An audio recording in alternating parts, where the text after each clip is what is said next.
Hey guys, Harsh here, back in the video. So continuing on from the last video where I unboxed the Princess Roro livery. Now I have the Barong R35 and please don't grill me in the comments if I pronounce this name wrong. As said in the last video, I will be unboxing all three cars. This is the second one, which is the Mini GT model number 651, and then finally we will unbox the 652, which I have right over here. So again, this is a Indonesia special livery style that was made by an artist. All three of them were made by a single artist, which is quite nice.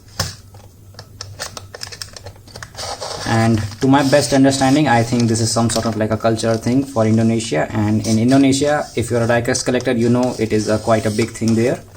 So I guess to pay tribute to that, they have gone for this special liveries.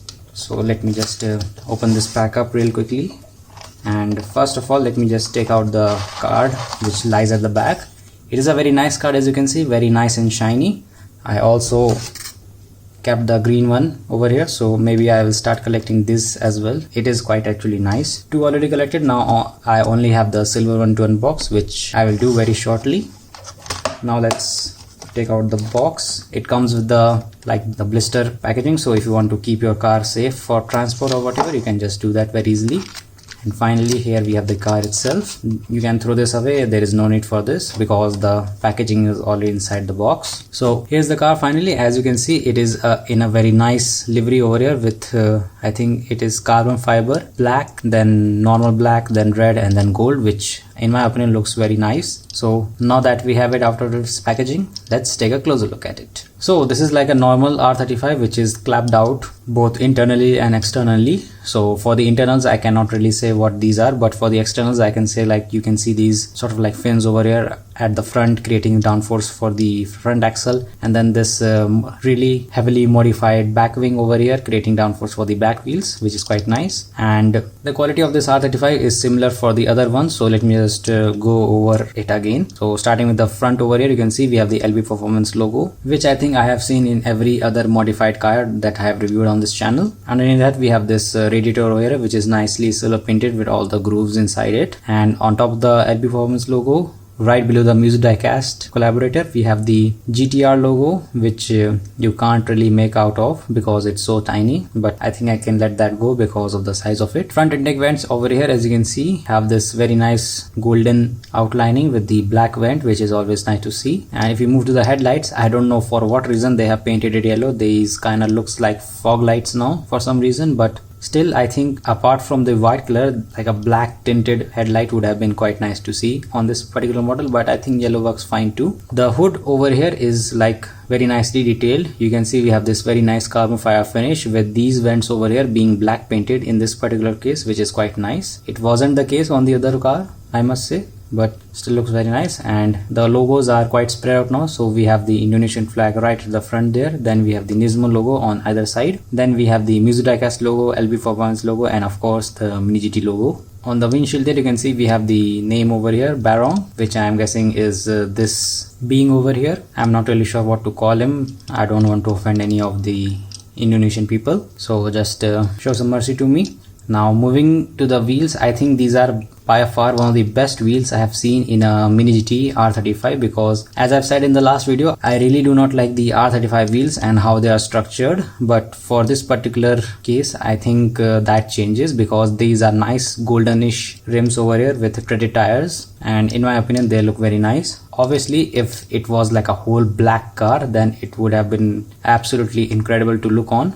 The underside of the car, I think, is as same as the other one with a few drivetrain view and the brand, country of origin, and the model of the car itself, which is a 2009 Nissan GTR R35, which is like 15 year-ish old car. On the side doors there, you can see we have the figure of the Barong itself, and that is in front of this, like I think a checkered flag type strip over here. I'm not really sure what they were trying to do, but it kind of looks good. As you can see, the mirrors have this like soft rubberish material inside them, which I think is quite good because you can easily strike them and break them apart if they are like made out of plastics. But if they are made out of soft rubber, it is a very less chance that you might break them accidentally. And as always, these are without the reflected surface inside them, which is quite standard with Mini GT. The interior, again, I am not going to go over it because it is like a standard Mini GT interior with nothing too special going on. It is just a simple black interior.